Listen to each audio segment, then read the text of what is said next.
Good morning, Lululus. How you doing? I believe Marjorie Taylor Greene. I've said this before, and I know that I don't make any friends when I do say this, but I think that she's genuine in what she's saying and doing. I think that it illustrates a lot of bravery and a lot of toughness, and the fact that we're so hesitant to believe her or anybody else who realizes what a shit show this really is a harbinger of doom.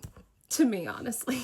Because yeah, she clearly has made a complete and total 180. All of her beliefs and things that she did before clearly no longer serve her, and she has stopped doing what she was doing before and has changed her mind. And everybody is so scared of being aligned with someone that they're supposed to dislike that they can't believe the things that she's saying, even though they're true. It would be a lot easier for me to believe that she was doing this just for some sort of political capital if she wasn't telling the truth, but she is. She says that one of the main reasons why she's stepping down is because they were threatening to her own child. Yeah, that's a good reason for me to quit my job. There's absolutely no job in the world that I would continue to do if it was endangering my own children. And all of us are like, yeah, okay, but you must be doing this for money. No, I don't think she is.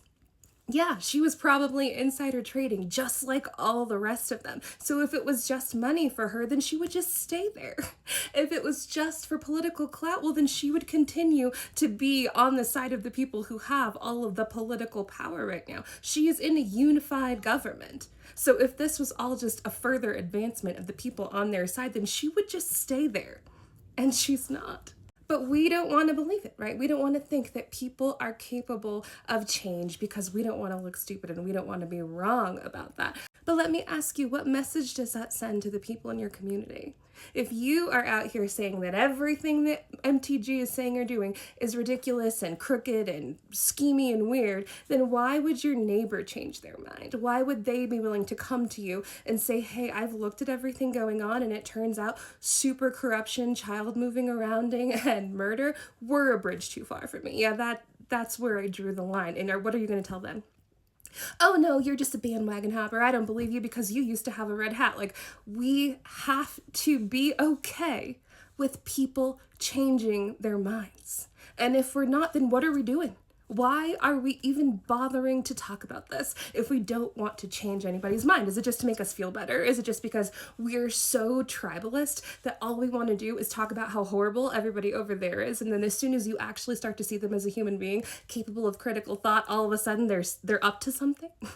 Because it's not a good thing.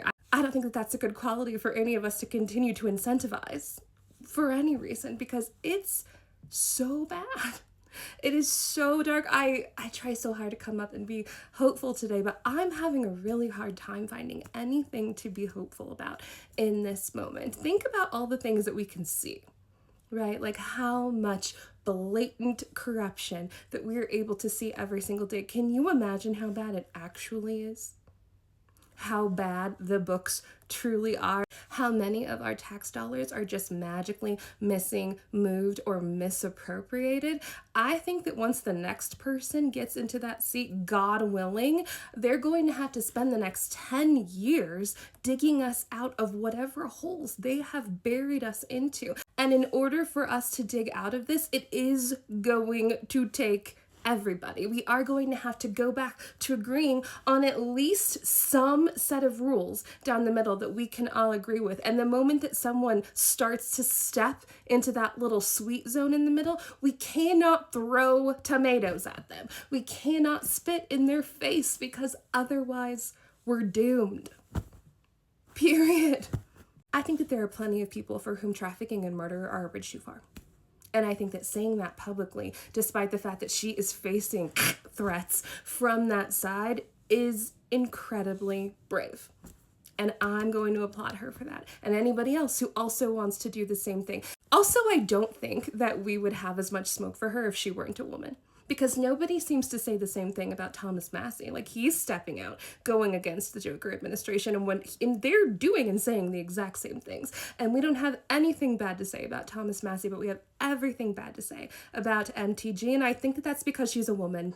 Sorry. We have our own hills to climb over here on the left as well in terms of all of the phobias and all of the internal biases, and I think it would behoove us to remember that. I know there's a lot going on and it is super duper dark, but I just want you guys to hang in there. Know that I love you, I see you, and I hope you have the best day available to you. I hope you drink some yummy coffee, hope you eat a yummy snack, and as always, keep your eyes up, keep your feet on the ground. I'll see you next time. Ta-ta!